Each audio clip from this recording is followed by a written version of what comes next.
Olá, pessoal! Estamos aqui para mais uma aula e hoje nós vamos falar sobre o trabalho específico com a criança na faixa etária de 0 a 3 anos.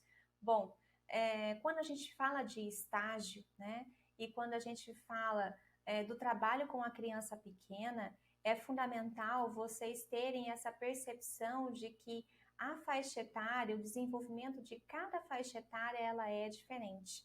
E para isso, para tratar desse assunto, eu selecionei um texto de Barbosa e Richter, para que nós possamos, então, tratar dessa temática, né, e a gente possa aprofundar um pouquinho mais o nosso conhecimento sobre o assunto. Bom, a professora Maria Carmen Silveira Barbosa, ela é graduada em Pedagogia pela Universidade Federal do Rio Grande do Sul, ela é mestre em Educação pela Universidade Federal do Rio Grande do Sul também, doutora em Educação pela Universidade Estadual de Campinas, pós-doutora pela Universidade da Espanha e atualmente ela é professora titular da Faculdade de Educação da Universidade Federal do Rio Grande do Sul e ela atua também no programa de pós-graduação em Educação. Ela trabalha as seguintes temáticas: educação básica, educação infantil, infância, formação de professores, creche, pré-escola e alfabetização. Já a professora Sandra Regina Simones Richter, ela é graduada em Artes Plásticas pela Universidade Federal do Rio Grande do Sul, ela tem mestrado e doutorado em Educação pela mesma universidade, professora adjunta da Universidade de Santa Cruz do Sul e atualmente ela coordena o programa de pós-graduação da universidade. Ela tem experiência nas seguintes temáticas: aprendizagem, imaginação criadora, experiência poética, artes plásticas, dimensão poética da linguagem, educação infantil e ensino fundamental.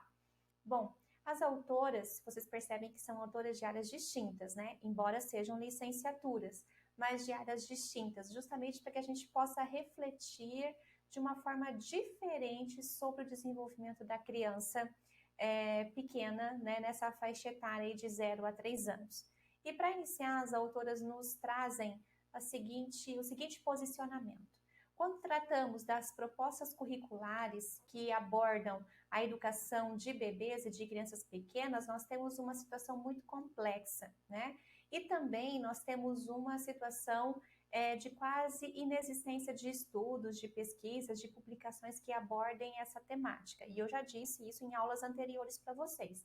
É uma dificuldade imensa em encontrar textos, né, artigos científicos, principalmente artigos científicos, que tratam sobre o trabalho específico com bebês, né, com crianças na faixa etária de 0 a 3 anos.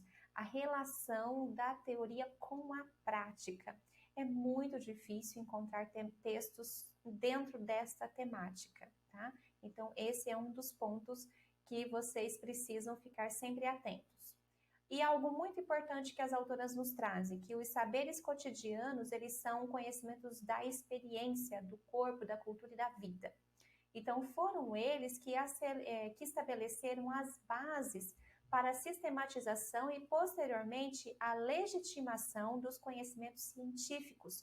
Porém, em diversas concepções educacionais, estes conhecimentos e saberes são considerados banais e geralmente não têm visibilidade nos documentos curriculares. Então, por que não se tem tantas pesquisas? Porque não se valoriza esse tipo de publicação no meio acadêmico.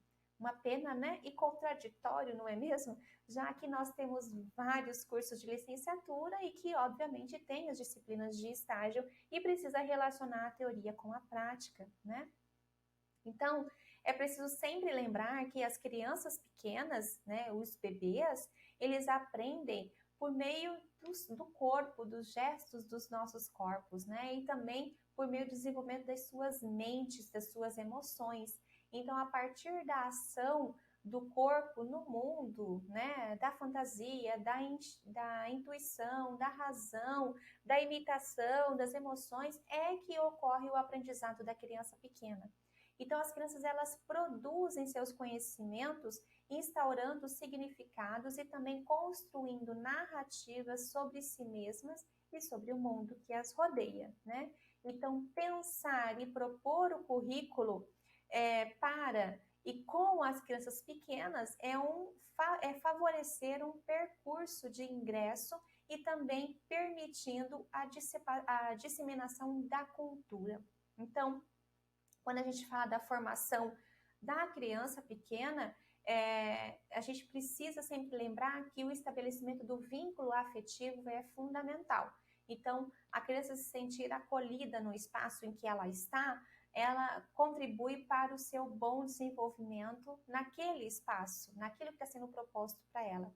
Então, a chegada ao mundo, ela já é constituída de práticas sociais e também de linguagens que a criança acaba entrando em contato de uma forma abrupta, né, ao nascer, mas que ao longo do tempo, né, ela vai percebendo pelas pessoas que a rodeiam, né, aquelas que ela se sente mais acolhida, que ela se sente protegida, né, então por isso a importância do estabelecimento dos vínculos afetivos.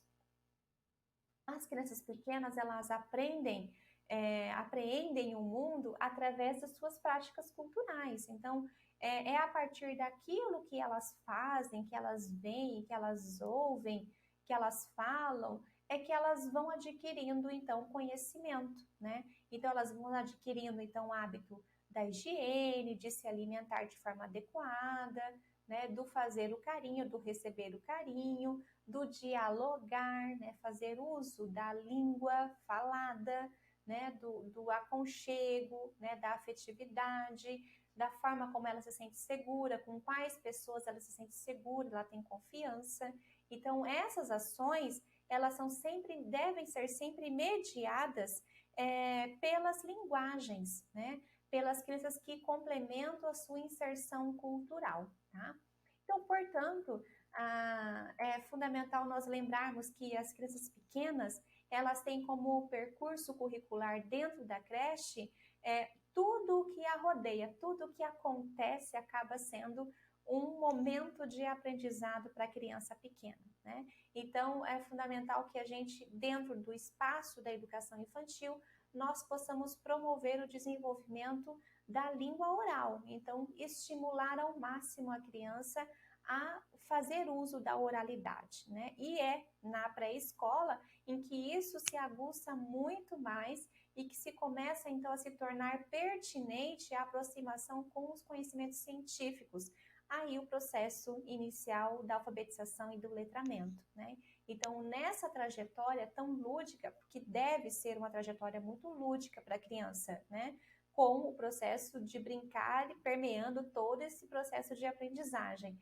As crianças, elas vão narrando, né? Elas vão criando o seu mundo, né? Elas vão descobrindo o mundo e o professor, então, sendo o grande mediador deste processo, tá?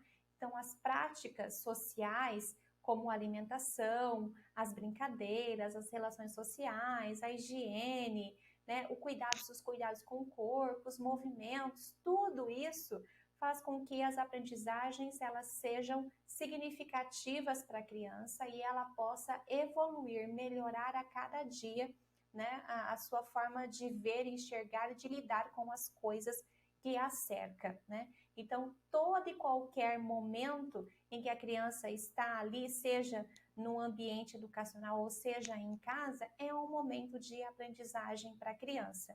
E essa aprendizagem ela é interdisciplinar, né? Já que elas têm ali a vinculação tanto no ambiente educativo, né, no espaço da educação infantil, como também fora desse espaço no ambiente familiar, né? Então, por isso a importância sempre dessa relação entre família e escola, né, para que haja então a boa interação entre esses dois campos de conhecimento para a criança em desenvolvimento. O desafio maior que nós, enquanto profissionais da educação, enquanto professores, nós temos é justamente de romper com a polarização entre conhecimentos do corpo, né, que é a prática, e os conhecimentos abstratos, que é a teoria. Então, nós temos que saber relacionar a teoria com a prática, né? Não tem como, é equivocado afirmar que a teoria não tem nada a ver com a prática, que na prática é tudo diferente. Isso não é verdade, né? Existem claras relações e a teoria ela subsidia a prática, não que ela vá ser utilizada de forma clara, mas vai dar elementos para que vocês saibam como agir enquanto profissionais da educação, tá? Então é importante que vocês leiam esse texto e disponibilizei para vocês no AVA. Ele também está no meu site. Peço que vocês não deixem de ver o vídeo que eu separei para complementar esse assunto e não deixem de realizar a atividade proposta dessa semana também. Nos vemos na próxima aula.